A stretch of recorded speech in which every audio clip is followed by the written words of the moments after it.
What's going on, guys? It's Adam P and welcome back to more Newcastle United transfer news. Apologies for the backdrop, I'm currently out and about. Of course, when Newcastle United, that does not change. We've got all sorts going on behind the scenes. I wanted to get into it all in this video. I just want to start off with the obvious point. What a week that was for Newcastle. Fair enough, Arsenal was a bit of a stinker. Came back well against SG Union, smashed 4 in our biggest ever Champions League win. That's our first Champions League away win in over 20 years. What a time out in Brussels that was. You've then just had a top-class second-half performance against Nottingham Forest. Easily the best 45-minute half I've seen all season long from Newcastle in every single match. That is by far the best yesterday, as we just obliterated Forest in that second half in what was a top quality display from the likes of Bruno and of course our big man Nick Woltemade. And we've got a lot to talk about in this video regarding the likes of him. Just going through the Newcastle news, going through what's been said on social media. If you guys are new around here, of course make sure you get down there, hit that subscribe button. I will be in Benidorm this week. I'm not sure why I'm declaring that, but yeah, the next few videos you'll see from me in this channel, I'm going to be out and about in Benidorm, so hopefully you enjoy the backdrop a bit more then. Of course, we've got Benfica in the Champions League once we get back for the international break, so a lot to get into, a lot to dissect, and just a lot to talk about at this football club, and what has been a much more positive week. If this had been, let's say, last week after the Arsenal loss, it's been a rough start of this season. Almost a bit of a, I wouldn't say an unfair start of this season, but the Johan Wissa situation's been something that Newcastle's had no control over. You've signed a £55 million striker who's got injured before even turning up for Newcastle. He's went out on international duty, got injured at DR Congo. They obviously haven't utilised him well, and I don't want to compare him to Alexander Isak, but look at the obvious example. Isak was also out in Sweden. Sweden never played him in the first game. They played him for the second game, 10 minutes off the bench. Johan Wissa was thrown in the deep end, 90 minutes, both games. There you are, go out and do something. And not to discredit DR Congo as well, but you probably imagine the facilities in Africa aren't going to be as good. You probably look at the experience of the staff members at DR Congo. Will it be as good as Sweden's? Probably not. And I'm not blaming them for the injury, but there's been an injury that's been without a clause for Newcastle. There's been nothing in it where we've been able to do something about it. And Newcastle's essentially sitting here going, well, hang on, we've spent all this money on the striker and he can't even play for us. And by FIFA's laws, Newcastle is allowed to appeal compensation, which we've already done. The fact that this has now been an extended injury, so it's went from being a 1 month injury when he's come back against Brighton to potentially going out for, talking an extra month maybe. So, yeah. Big compensation there. Newcastle gets some financial payment, I would imagine. I can't imagine it'll be much, but at least it's something. And it's been a major effect on our season because Nick Woltemade's been thrown into the deep end, and I have to say we are fortunate he is quality. We are extremely fortunate he's turned up and he's been very strong. And I've actually got a stat for you here as well. So in terms of the new Premier League strikers based in league matches only, Woltemade, top of the list. Ekitike's scored the same in more games. Gokares scored the same in more games. And when you look at the stats here, I tell you what, you wouldn't believe he'll be leading the line currently, but he is. 3 goals in 4 games. That is the best of the bunch so far. And you've got to applaud him because he's probably had the worst service out of the bunch as well. And I want to start off with him because he's actually been withdrawn from the Germany squad. Newcastle has stated he has a minor flu issue, just making sure I've got to keep him well in recover.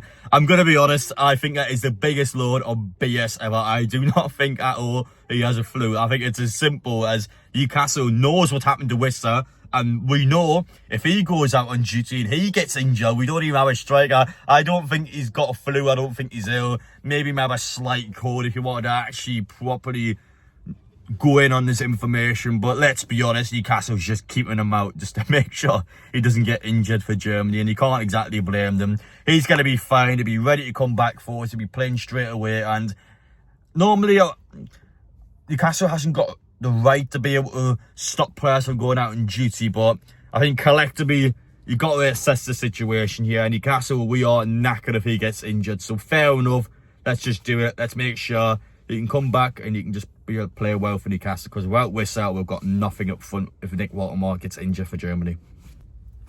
And I have to say as well, what a touch of class this is from Kieran Trippier coming out from the game yesterday. He's went into detail, he's speaking about Elliot and about how he's a Geordie through and through. And I wanted to start, before we talk about Anderson, I'll talk about Trippier first. I mean, he is 35 years old. Let's just remember that. This guy is actually 35 years old. And he's still quality.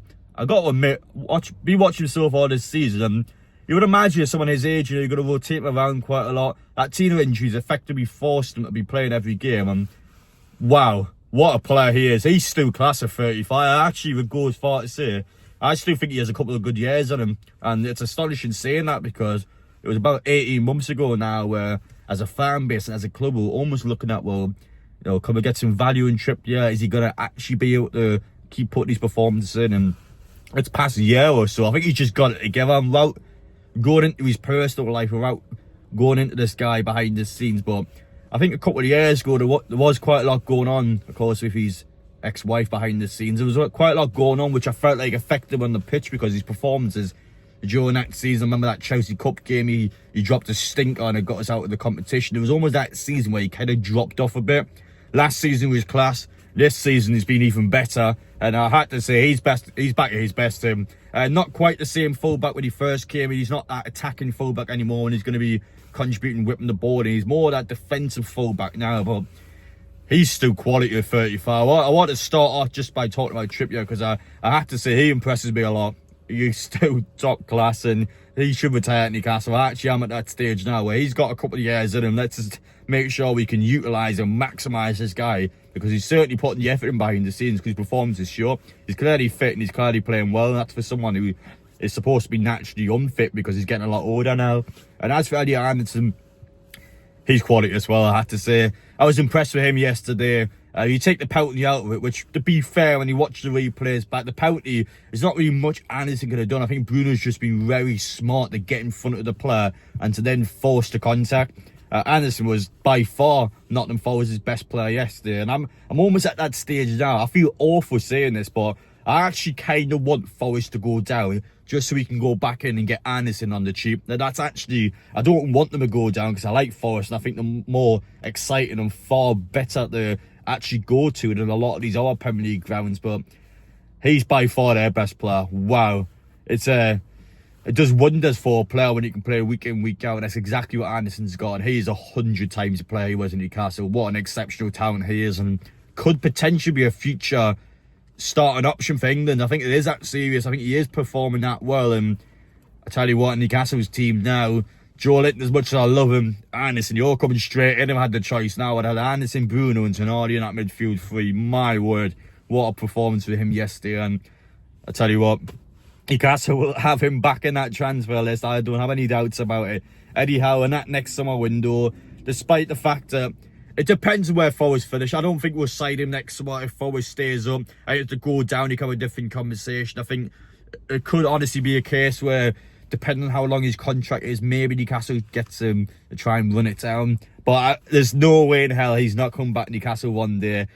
It's not Barcelona, it's not Madrid, it's not Liverpool, it's not City, it's Newcastle. One day he's coming back to Newcastle. I've got no doubts about him. He loves Newcastle. He was in tears when he left the football club. He didn't want to do it at the time, but this PSR points deduction thing has prevented Newcastle from being able to keep a hold of your star players. He was far down the pecking order. You got to look at the reality. He was a sixth choice midfielder at the time. He was even behind Longstaff at the time. So it was a case for Anderson where he had to go. There you are. Get yourself out. Get some game time elsewhere. It's just done the world of good. And I have to say, I would take him out in a heartbeat now. I think everyone in Newcastle would say that. And I think it'll be a reality. I'm confident enough to say that. I think he'll be back in black and white one day. And I just wanted to direct this video towards the Trippier comments, because I felt like it was class. Of course, Anderson probably would have been a bit gutted going off from the game, because he would have felt like in his head that he's cost the team the match with that penalty. But I tell you what, he's the reason they're not in the bottom three. Actually, I was going to say he's the reason why Forest are not actually in the relegation zone at the minute, because he just has been the only bright spark in that team at the minute, because it's such a depressing, just a crap team, to be honest. They've not really got a good manager, and Ange wasn't the manager to want in the first place, because Nuno's done off earlier in the season. It's just like a real toxic place to be, and Anderson's just that spark for them.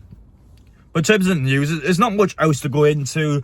You could talk about Wissa, you could talk about the stuff with Jacob Ramsey, Lewis Hall. It's just precautions. I got no fear about Ramsey. He was originally scheduled to be in for the game yesterday. It was the same with Lewis Hall. It looks like anyhow just wanted to make sure they're 100% and that will, You know, we'll have one more game out. They'll both come back for the Brighton game. And you got to look at the schedule when we come back as well. Brighton away is tough. Benfica at home. I would have said it's easy, but the Mourinho appointment's going to make that game tough. And then straight after that, you're back into more matches. So Newcastle just need to be ready straight away. Got Tottenham in the League Cup coming up as well. We need the players to be fit for these games. Got no issue with Ramsey at all. Got no issue with Hall. West says the only player out, of course, is Livramento, which is now, thankfully, being said that it's not that bad. Be back in 6 weeks or so, which you would have took in a heartbeat, by the way. We'll be fine. We'll deal with it, guys. Enjoy it. Appreciate your support as always. Just wanted to talk through a couple of main points of this video. We'll be back in Benidorm, so appreciate you watching. Take care, and we'll see you all in the next one.